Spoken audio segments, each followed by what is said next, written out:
दोस्तों, एक समय की बात है। देवर्षि नारद नारायण नारायण नाम का जाप करते हुए वैकुंठ लोक पधारते हैं। नारद जी को देखकर भगवान श्री हरि विष्णु कहते हैं, हे देवर्षि, पधारो वैकुंठ में तुम्हारा स्वागत है। आज अचानक ही वैकुंठ में आने का क्या प्रयोजन है? अवश्य ही कोई महत्वपूर्ण समाचार लेकर आए होंगे। नारद जी कहते हैं, हे प्रभु, अपने दास का प्रणाम स्वीकार कीजिए। आप तो सब कुछ जानते हैं, फिर भी अनजान बन रहे हैं। इस ब्रह्मांड के कण कण में आप ही का वास है, मेरे भीतर भी आपका ही वास है। आप भली भांति जानते हैं कि मैं आपके पास किस प्रयोजन से आया हूं। भगवान विष्णु कहते हैं, हे नारद, मैं अवश्य जानता हूं तुम्हारे मन में क्या चल रहा है, और आज तुम मानव जाति के कल्याण के उद्देश्य से ही यहां पर आए हो। इसीलिए तुम्हारे मन में जो भी शंका है, निसंकोच होकर पूछ लो। नारद जी कहते हैं, हे प्रभु, यदि इस दास को आज्ञा दे तो आपसे मैं एक प्रश्न पूछने के लिए आया हूं। हे प्रभु, ब्रह्मदेव ने सृष्टि की रचना करते समय स्त्री और पुरुष का निर्माण किया था और दोनों को ही एक दूसरे के पूरक बनाया है। किंतु हे प्रभु, किन्नरों की उत्पत्ति कैसे हुई, जो न पूर्ण रूप से पुरुष है और न ही स्त्री है? भगवान विष्णु कहते हैं, हे देवर्षि, आज तुमने उचित ही प्रश्न किया है। तुम्हारे इस प्रश्न का उत्तर महाराज सुद्युम्न की कथा में छिपा हुआ है। देवर्षि कहते हैं, हे प्रभु, महाराज सुद्युम्न कौन थे और उन्हें किस कारण से स्त्री का शरीर प्राप्त हुआ था? कृपया आप मुझे महाराज सुद्युम्न का इतिहास विस्तार से सुनाइए। भगवान विष्णु कहते हैं, हे देवर्षि, आज मैं तुम्हें महाराज सुद्युम्न की कथा सुनाता हूं। इस कथा के माध्यम से तुम्हें तुम्हारे सभी प्रश्नों के उत्तर मिल जाएंगे। इसीलिए तुम इस कथा को ध्यान से पूरा जरूर सुनना। जो भी इस कथा को पूरा सुनता है, उसके पापों का नाश होता है। देवर्षि कहते हैं, हे प्रभु, मैं इस कथा को पूरा अवश्य सुनूंगा। कृपया आप वह कथा मुझसे कहिए। फिर भगवान विष्णु नारद जी को महाराज सुद्युम्न की कथा सुनाने लगते हैं। हे नारद, पूर्व काल की बात है। पृथ्वी लोक पर महाराज सुद्युम्न नाम के एक राजा राज्य किया करते थे। वे बड़े ही पराक्रमी, धर्मपरायण, सत्य धर्म का पालन करने वाले शूरवीर और जितेंद्रिय थे। उन्होंने अपने कर्मों से कुल का गौरव बढ़ाया था। महाराज सुद्युम्न दानशूर और विद्वान थे। उनके राज्य की प्रजा उनसे अत्यंत संतुष्ट रहा करती थी। एक दिन महाराज सुद्युम्न घोड़े पर सवार होकर शिकार करने के लिए जंगल में चले गए। उनके साथ सिपाही और कुछ मंत्री भी थे। महाराज ने अपने कानों में कमनीय कुंडल पहने थे। उनके पास आजगव नाम का धनुष्य था और बाणों से भरा हुआ तरकस धारण करके वे जंगल में भ्रमण करने लगे। उसी जंगल के पास एक कुमार नाम का जंगल था, जो बहुत ही सुंदर दिखाई पड़ रहा था। उस जंगल में हिरण, खरगोश, सुअर, मृग, शेर आदि प्राणी निवास करते थे। वह भयंकर वन सुमेरु पर्वत के निचले भाग में स्थित था। वह वन मंदार, तमाल, साल, ताड़, चंपा, कटहल, आम, कदम्ब, तट, महुआ आदि विशालकाय वृक्षों से भरा हुआ था। उस वन में दाड़िम, नारियल तथा केले के वृक्ष भी शोभा पा रहे थे, तथा वह वन कुंद की पुष्पित लताओं से चारों ओर से घिरा हुआ था। वह वन दिखने में तो अत्यंत सुंदर, किंतु भयभीत करने वाला था। उस वन में भगवान शिव की माया फैली हुई थी, जिस कारण से वह वन पृथ्वी पर स्वर्ग की तरह प्रतीत हो रहा था। अनेक जंगली पशुओं की ध्वनि दूर दूर से सुनाई पड़ रही थी, जिसे सुनकर राजा का मन सुख की अनुभूति कर रहा था। कोयल पक्षियों की मधुर ध्वनि कानों में पड़ने से महाराज सुद्युम्न अत्यंत प्रसन्न हो रहे थे। जैसे ही महाराज सुद्युम्न ने कुमार नाम के उस जंगल में प्रवेश किया, उसी क्षण उनका शरीर स्त्री रूप में बदल गया। महाराज का घोड़ा भी घोड़ी के रूप में बदल गया। उनके साथ आए हुए सभी सिपाही और मंत्री भी स्त्री बन गए। अचानक हुए इस विचित्र बदलाव को देखकर महाराज और सभी सिपाही आश्चर्यचकित हो गए और चिंता में पड़ गए। वे मन ही मन सोचने लगे, यह क्या हो गया?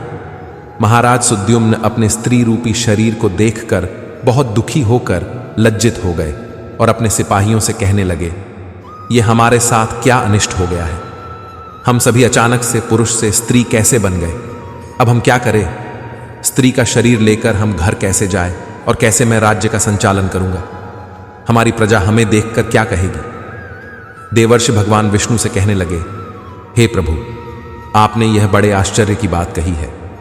देवताओं के समान तेजस्वी राजा सुद्युम्न को स्त्री का शरीर कैसे प्राप्त हो गया? इसका क्या कारण है, कृपया बताइए। उस रमणीय वन में राजा ने ऐसा कौन सा कार्य किया जिससे उन्हें स्त्री का शरीर प्राप्त हुआ? कृपा करके विस्तार से बताइए। तब भगवान विष्णु कहने लगे, हे देवर्षि, इसके पीछे भगवान शिव की ही माया है। भगवान शिव की माया से ही महाराज सुद्युम्न को और उनके सिपाहियों को स्त्री का शरीर प्राप्त हुआ है। इसीलिए अब तुम इसे ध्यान से सुनो। एक समय की बात है, भगवान शिव और देवी पार्वती इसी वन में एकांत में विहार कर रहे थे। तभी सनकादिक ऋषिगण अपने तेज से 10 दिशाओं को प्रकाशित करते हुए भगवान शंकर के दर्शन करने के लिए उस वन में आ गए। सनकादिक मुनियों को किसी भी प्रकार का बंधन नहीं है, वे बिना आज्ञा लिए किसी भी स्थान पर कभी भी आ जा सकते हैं।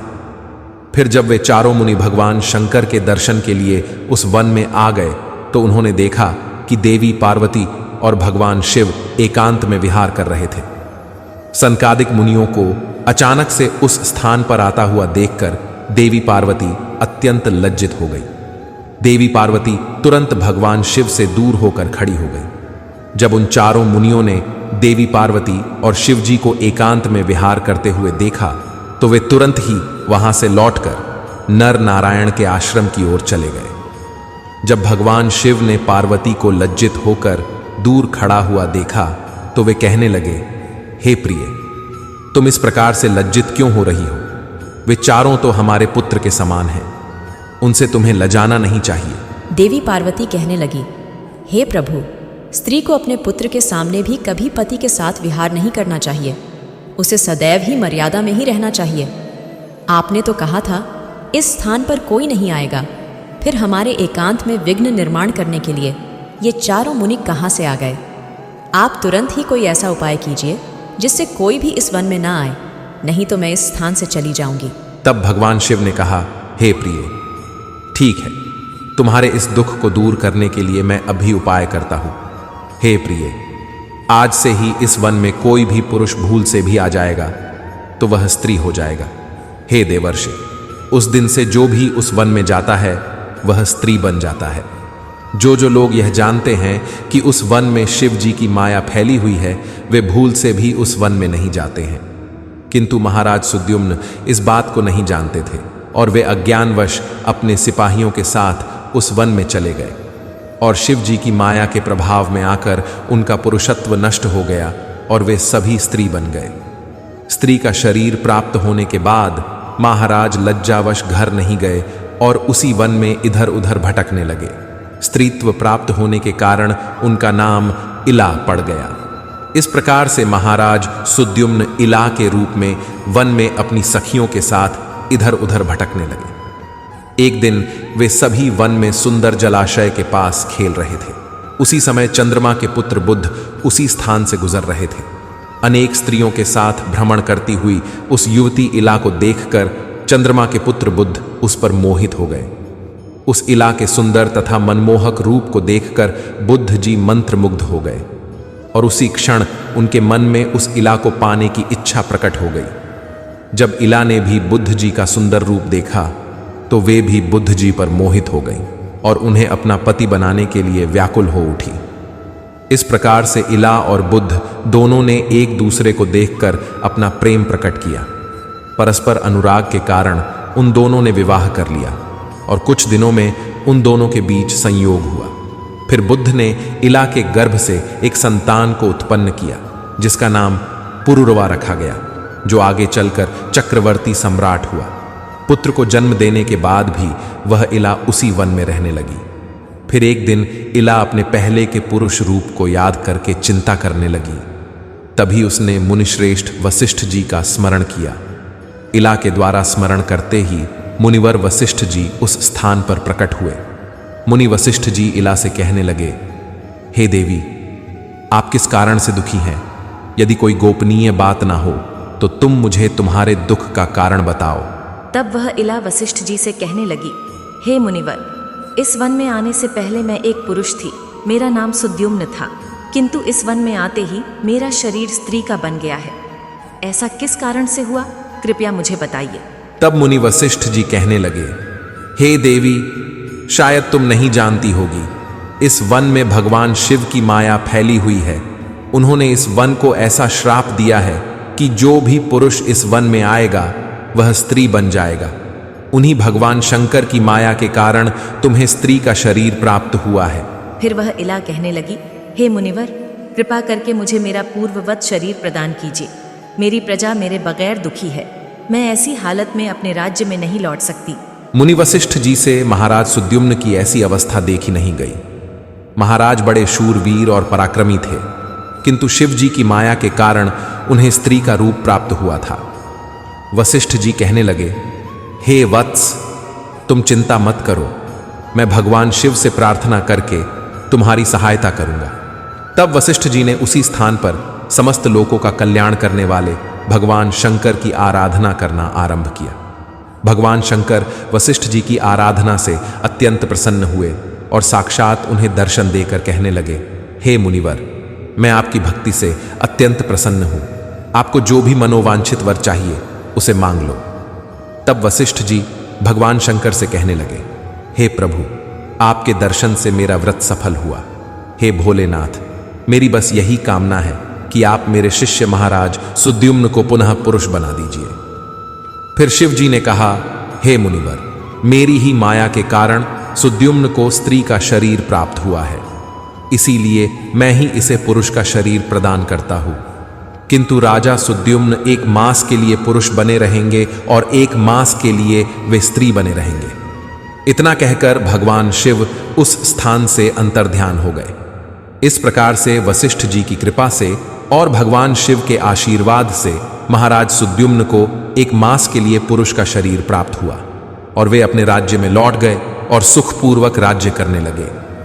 जब महाराज पुरुष के रूप में होते तो वे अपने नगर में जाकर राज्य किया करते थे, और जब वे 1 मास के लिए स्त्री के रूप में होते तो वे वन में आकर ही रहने लगते थे। महाराज के ऐसे विचित्र व्यवहार से उनकी प्रजा त्रस्त हो गई और वे पहले की तरह महाराज सुद्युम्न का सम्मान भी नहीं करने लगी। इधर महाराज के स्त्री रूप में रहते हुए बुद्ध से उन्हें जो पुत्र प्राप्त हुआ था, जिसका नाम पुरुरवा था, वह जवान हो गया। तब महाराज सुद्युम्न ने उसे अपना राज्य सौंप दिया और वे सदा के लिए वन में रहने के लिए चले गए। वन में जाकर महाराज सुद्युम्न अपने स्त्री शरीर इला के रूप में तपस्या करने लगे। फिर उन्होंने देवर्षि नारद जी से नवाक्षर मंत्र की दीक्षा ली और देवी पार्वती की उपासना करने लगे। अनेक वर्षों तक उस वन में रहकर उन्होंने उस मंत्र का जाप किया और देवी को प्रसन्न कर लिया। तदनंतर भक्तों का उद्धार करने वाली जगत जननी भगवती पार्वती ने उन्हें साक्षात दर्शन दिया। उस समय देवी सिंह पर आरूढ़ होकर उनके सामने खड़ी हो गई। देवी को अपने सामने खड़ा हुआ देखकर इला ने उन्हें नमस्कार किया और उनकी स्तुति करने लगी। हे जगत जननी, मैं आपके चरण कमल की वंदना कर रही हूँ। कृपा करके मुझे इस शरीर से मुक्ति प्रदान कीजिए। तब देवी ने उस पर प्रसन्न होकर कहा, हे इला, आज तुम्हें इस स्त्री शरीर से मुक्ति मिल जाएगी और तुम परम पद को प्राप्त कर लोगी। देवी के इतना कहते ही इला ने अपने शरीर का त्याग किया और परम पद को प्राप्त कर लिया। महाराज सुद्युम्न के परम धाम को जाने पर महाराज पुरुरवा राज्य करने लगे। हे देवर्षि, अब सुनो किन्नरों की उत्पत्ति का रहस्य। महाराज सुद्युम्न अपने सिपाहियों के साथ उस वन में आए थे। उनके जो सिपाही थे वे सभी किन्नर बनकर सुमेरु पर्वत के पास जाकर निवास करने लगे। उन्हीं से किन्नर प्रजाति की उत्पत्ति हुई। तो दोस्तों, इस प्रकार से भगवान विष्णु ने नारद जी को किन्नरों की उत्पत्ति का रहस्य बताया है। उम्मीद है आपको यह कथा पसंद आई होगी। वीडियो को लाइक जरूर करें और कमेंट में जय श्री हरि विष्णु और हर हर महादेव जरूर लिखें।